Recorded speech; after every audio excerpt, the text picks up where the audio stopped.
بسم اللہ الرحمن الرحیم۔ السلام علیکم ناظرین، آپ دیکھ رہے ہیں امان ٹی وی یوٹیوب چینل۔ ناظرین، اہم اپڈیٹ آپ کے ساتھ شیئر کرنے جا رہے ہیں۔ اس سے پہلے گزارش ہے کہ ہمارے چینل کو سبسکرائب کر لیں اور ویڈیو کو لائک کریں تاکہ ہر نئی آنے والی ویڈیو آپ تک بر وقت پہنچ سکے۔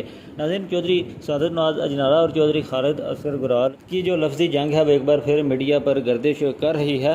آج سے چند روز قبل امریکہ میں چودھری خالد اصغر گرال نے ایک نجی محفل میں کہا کہ پہلے میں آزاد امیدوار تھا، جبکہ حلقہ کی عوام کی آواز اور ناظمین اور چیئرمین حضرات اور ان کے ساتھیوں کی آواز پر چودھری وجاہت حسین اور چودھری شجاعت حسین نے جو ہے ٹکٹ تبدیل کیا اور مجھے جو ہے ٹکٹ جاری کیا گیا، جبکہ اس کے جواب میں چودھری سعادت نواز اجنالہ سے منسوب ایک بیان میڈیا پر جاری ہوا، جس میں ان کا کہنا تھا کہ چودھری خالد اصغر گرال نجی محفلوں میں کہتے پھرتے ہیں کہ انہوں نے ٹکٹ ہتھیا لیا ہے، جبکہ وہ مجھ پر سرعام دشنام ترازی کرتے ہیں، جبکہ ان کا کہنا تھا کہ جیسے ہی انہیں ٹکٹ جاری ہوا وہ بالکل جو ہے ان کے اعتراضات جو ہے وہ ختم ہو گئے، وہ بالکل خاموش ہو گئے ہیں۔ قیادت کی جانب سے ٹکٹ تبدیلی کا فیصلہ جو ہے وہ قبول کیا۔ قیادت کے ساتھ ہماری وفا کو کمزوری نہ سمجھا جائے، اور آنے والے وقت میں ان کا کہنا تھا کہ ہم اس کا جواب دیں گے، اور ان کا یہ بھی جو ہے وہ کہنا تھا کہ آنے والے وقت میں ان کے بیٹے ہی جو ہے وہ حلقہ بی پی 31 سے امیدوار ہوں گے ایم پی اے کے۔ ناظرین، آپ کے خیال میں کون سا امیدوار حلقہ بی پی 31 سے